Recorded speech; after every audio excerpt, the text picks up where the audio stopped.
Sephora speed reviews. My goodness, Morgan. How long are you gonna drag out this Sephora sale? Until today. Today is the last day, but I've been telling you this was gonna be my last installation of the Sephora sale. I have in front of me everything I purchased during this winter Sephora sale, and I'm gonna give you my final thoughts. It's been a little bit over a month now, so I definitely feel well equipped to give you my final review on these products. Some are repurchases, some are brand new to me. All I'm wearing on my face right now. Let's go ahead and get into it. Okay. You guys know one of my repurchases for skincare was a Kiehl's Ultra Facial Cream. This is my all-time favorite moisturizer because it's just so gentle. It gets the job done. It's deeply hydrating without being very thick or heavy on the skin, and it doesn't break me out. It's super safe for my sensitive skin. I don't have the most sensitive skin in the world, so I can't guarantee that for you, but I am particularly sensitive to moisturizers, and this one does not make me break out. It's the best consistency, so any chance I can get a discount, I will. So this is a repurchase, but it's a longtime favorite of mine, and I think repurchasing it in of itself says a lot about the product. Two foundations. First one that we have is from One Size. It's the Turn Up the Base Full Beat Foundation, which took quite a lot of attention on the internet here. So I have it on this side of my face. It's a thicker foundation. I don't know that I'm moved the same way that the internet seems to be moved by this foundation. I get medium full coverage with this. You could probably build it up and get full coverage, but at that point it's just too thick on my skin. It's more of a matte finish, and all things considered, for it being like a matte, more full coverage foundation, it looks really good on my dry skin. It's most definitely a good foundation, that is without question. It's just a little bit thicker than what I am preferring nowadays, and it wears pretty well also. I don't think it's a groundbreaking foundation. I think it's a good foundation for sure. Will continue to use this, but for special occasions, I'm not reaching for this, if that makes sense. But my dry skin does like it if you're looking for something matte and full coverage. When I put out this product, I got mad at myself all over again. So I have the Bobbi Brown Weightless Skin Foundation. I picked it up in a shade that is obnoxiously too light for me, and I've been saying I'm going to exchange it for the right shade. I went to the mall again this weekend and forgot to bring this and exchange it. Now, I can review the formula. I think I would even love it more if it were in the right shade. When a foundation is too light, it can stick to those dry patches and hairs that are more prevalent in the winter time. But it's a super lightweight, comfortable foundation. So where I was saying the One Size is really thick, this Bobbi Brown is the complete opposite. Super lightweight, natural. It has a nice blur to it as well, light medium kind of coverage. It's a beautiful foundation, but since it's so thin and so light, it does emphasize some things that I don't want emphasized. But that is like so personal, so I don't even know why I'm mentioning that. It's a good foundation. And the finish, by the way, it's like more natural. It's kind of matte, but not like a drying matte. And then this is a repurchase because this was a longtime favorite concealer of mine, the Pat McGrath Lab Sublime Skin Fetish Perfecting Concealer.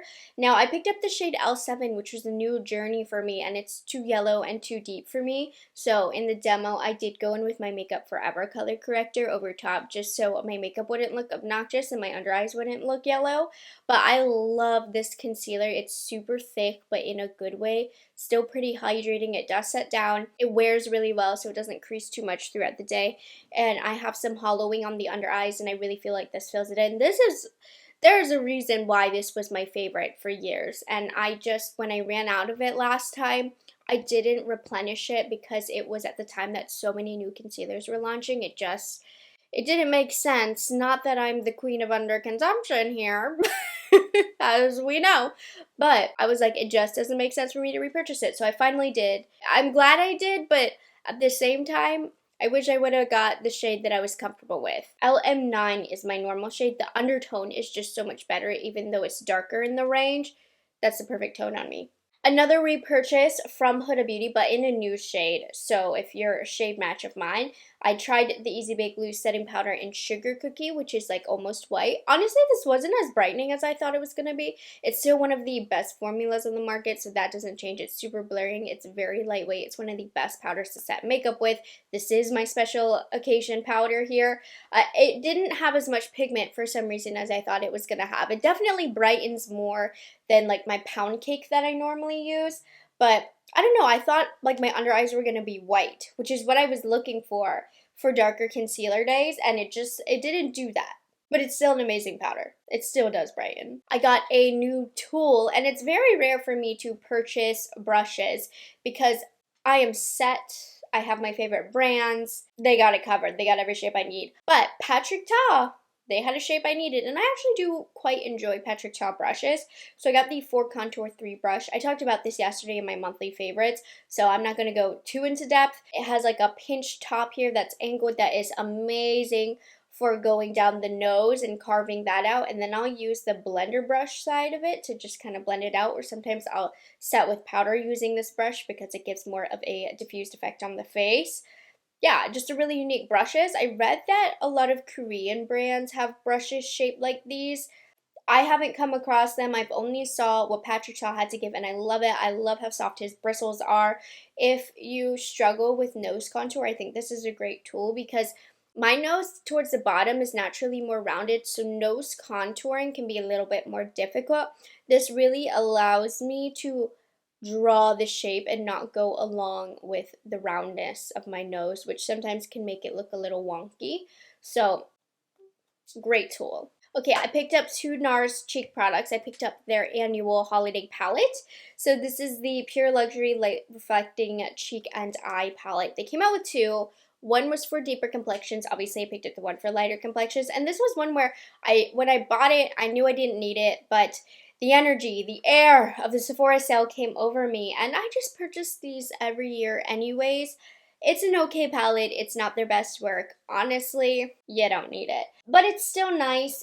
It's the Bake Gelée formula where you definitely want to use more natural hair brushes to pick up the product. I feel like more synthetic fibers are going to have a harder time picking up the pigment, which for this price point, it shouldn't be an issue. So that's the first issue with this.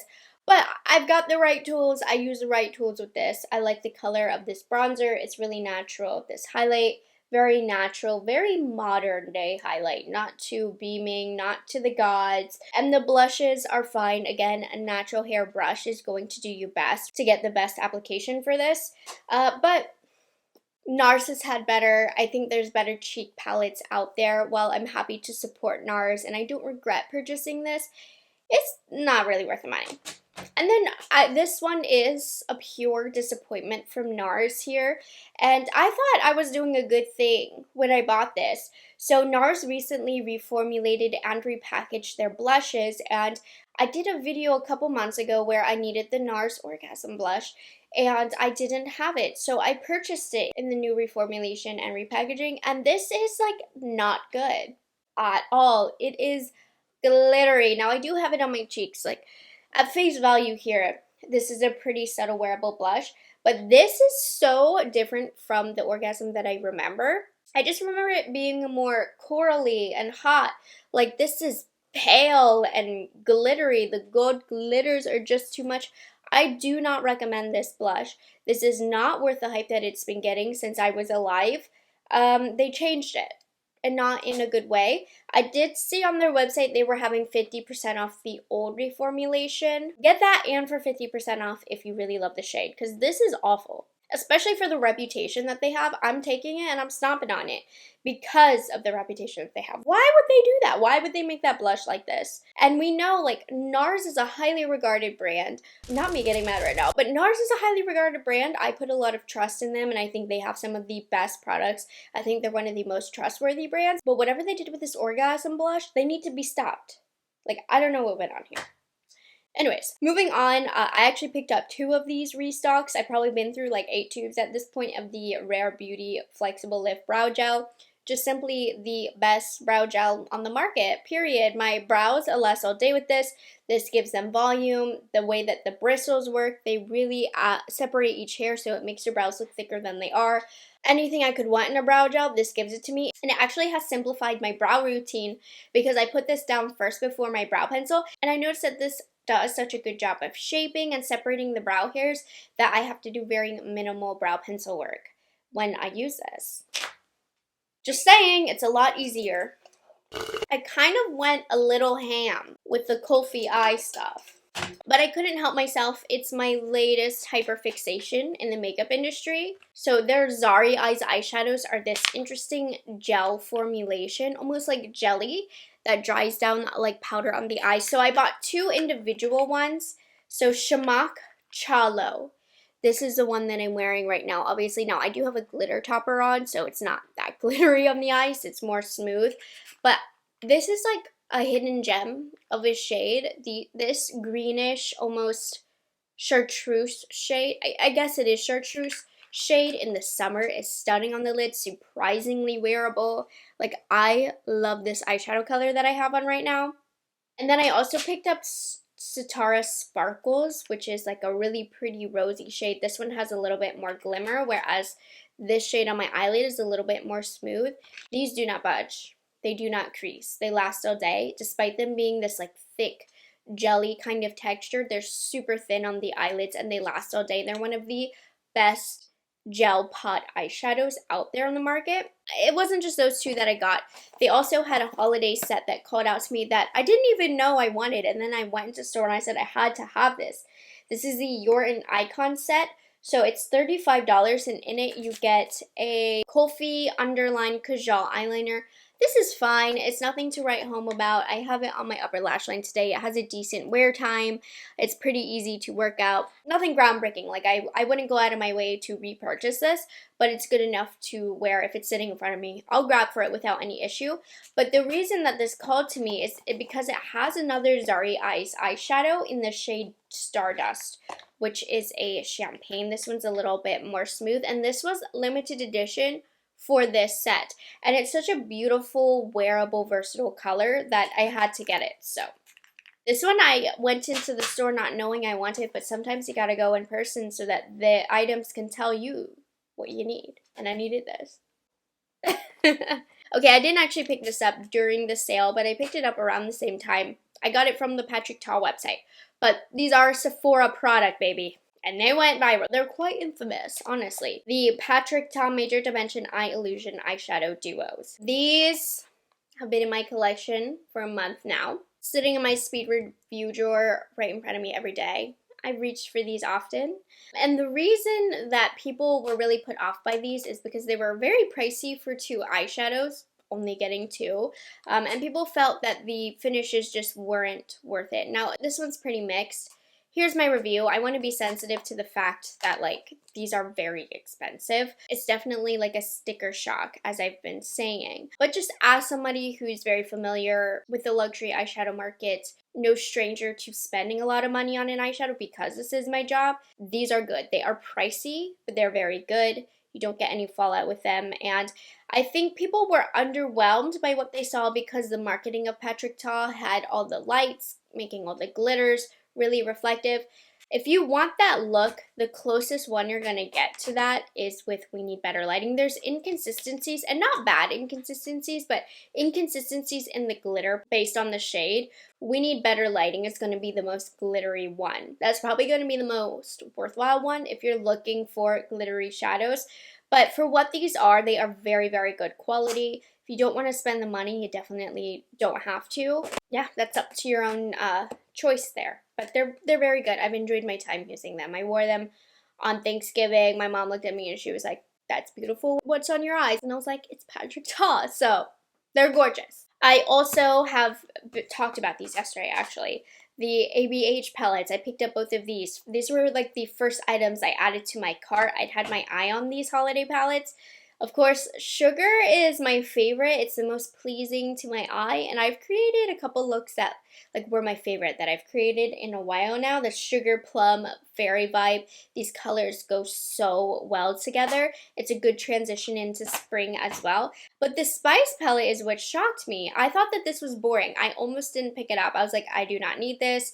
but I've actually really loved the looks that I've created with this. It's very much in my wheelhouse in terms of what I'm comfortable with. Very good ABH quality, just definitely a looser packed formula. It can be a little bit messier, so make sure you don't have your face makeup on or you are prepared to deal with the fallout, but really good quality, very pigmented. Hate the packaging, still miss the big palettes, but still there is a convenience level to the 9 pans.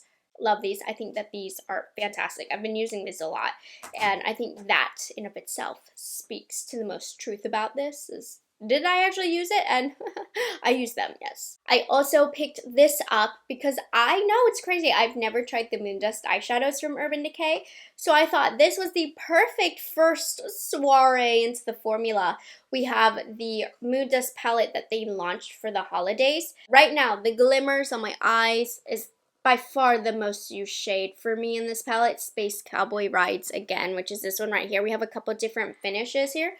Very nice formula. They look pretty lackluster when put next to the Patrick Ta, just to give you a gauge there. But these are really pretty subtle glimmers on the eyelid, minimal fallout with these as well. They stick to the eyelid without a glitter glue very, very well, and just great for a little bit of pizzazz to your looks. I think that this is fantastic.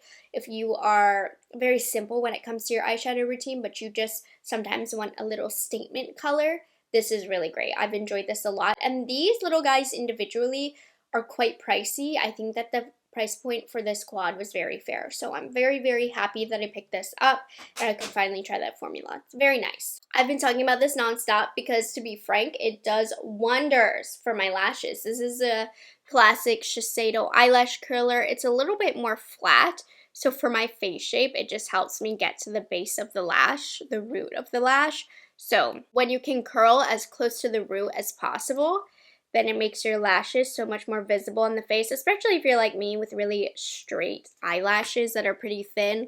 Yeah, it makes my lashes visible. So this is by far the best, most effective lash curler I've ever used. If you have more of a flat, sunken in eyeball, if you have more of a rounded eye, this might not be the best shape for you. Yeah, one of my other favorite lash curlers was the Rephr. That one was also good and nice and flat. But this one, the curl just lasts longer and it's more effective. I have to press down less hard. Moving on to the lip category. So I bought a Laneige lip sleeping mask in peppermint. It wasn't peppermint. It was candy cane swirl. Okay, there's been some confusion here. So I bought that candy cane one for my mom. I don't have it right now, but I did get a holiday kit. I thought this was it. It's not. This is just peppermint, which is still very nice. Anyways, you know I love the Laneige lip sleeping masks and I love their flavors. So my review of that, I sampled it before giving it to my mother. And not my cup of tea. I like fruity or bakery kind of flavors. But if you like the peppermint, the candy cane, you'll like that. Okay, so this was probably, in terms of holiday sets, one of the best, or the best. It's the best holiday set from Merit. First of all, super luxe. This is the dress code set, and it did sell out, like, I'm pretty sure before the sale, because all 3 shades in here, limited edition, and one formula, the lightweight lip blush formula, a limited edition formula in this set. Brands don't do this anymore. They don't give you fully limited edition like colors and formulas. It's normally just like one, if anything, all 3 new and even a whole new formulation. That's why this is the best. The shades in here are very fall/winter appropriate. After using these for a while, I would say Bespoke, which is in their lightweight satin lipstick formula, is my fave. I have Dana lip liner from Natasha Denona.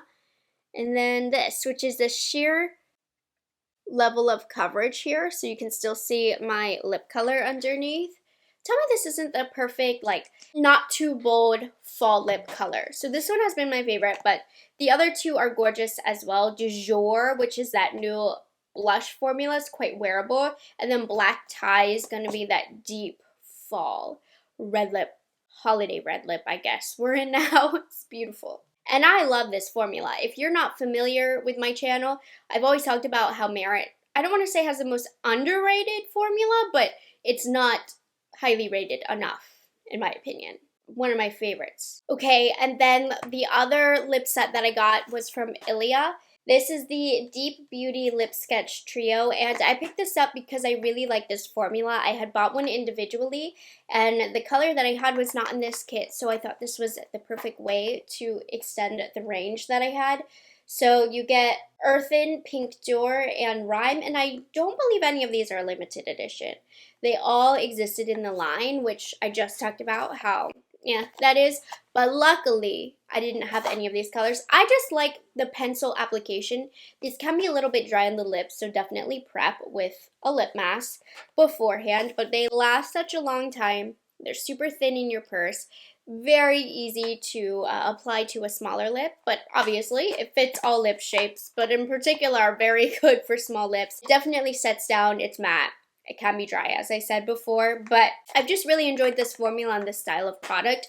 So this is one that I purchased because I wanted more colors of this formula, and I'm trying to think. My favorite color has been Pink Door. It's just kind of like a soft pink for every day. Terracotta Brown has also been fun for the holidays, for the fall time. And then the last lip product that I picked up, I always like to pick up like 1 or 2 of these cream lip stains, which I believe Sephora has completely redone this line. They still have that crazy amount of shades that they're known for, but I was looking for a really vampy lip color. So I picked up the shade 97, and it's beautiful, vampy for the holidays. I haven't been into as bright reds for the holidays. I want more deep vampy reds. So this one is perfect, and I do like a liquid lipstick, even though I can be a liquid lipstick hater at times. I like a liquid lipstick for a darker color so that it doesn't get all over my face, so it's a little bit more reliable. Those cream lipsticks in such dark shades, you gotta keep an eye on. This, a little bit more carefree, so been loving this color as well. It's definitely been right up my alley, and it's very affordable from Sephora. And then the last item that I picked up was a body/fragrance item. Took me at the last second before I went to the register. It's the Way Hair and Body Mist in the St. Bart scent, which is the classic Way fragrance. I like just like a softer fragrance like this. I don't need it to last all day because I like reapplying different scents throughout the day. Very tropical, coconutty. Really Miami. It's giving Miami, summer in Miami. I haven't used that as much, if I'm being honest, because it's winter. To me, this is a summer scent, so I think that's when I'll pick this back up. But I think the bottle is so cute, even though it's just plastic. And it smells like summer and vacation and tropical, so I really like this fragrance, which normally I'm not super into like tropical coconutty, but this one works. I like this one. And there we have it. Those are all of my speed reviews of everything that I picked up during the Sephora sale. If it's featured in the speed reviews, it means I've used these multiple times. So these are kind of my final reviews and thoughts on these. If you've tried any of these products, let me know your thoughts on them down below. And I'm going to leave this video here. Thank you so much for watching this video. And I hope you guys are enjoying these first few days of Vlogmas. And I will see you tomorrow.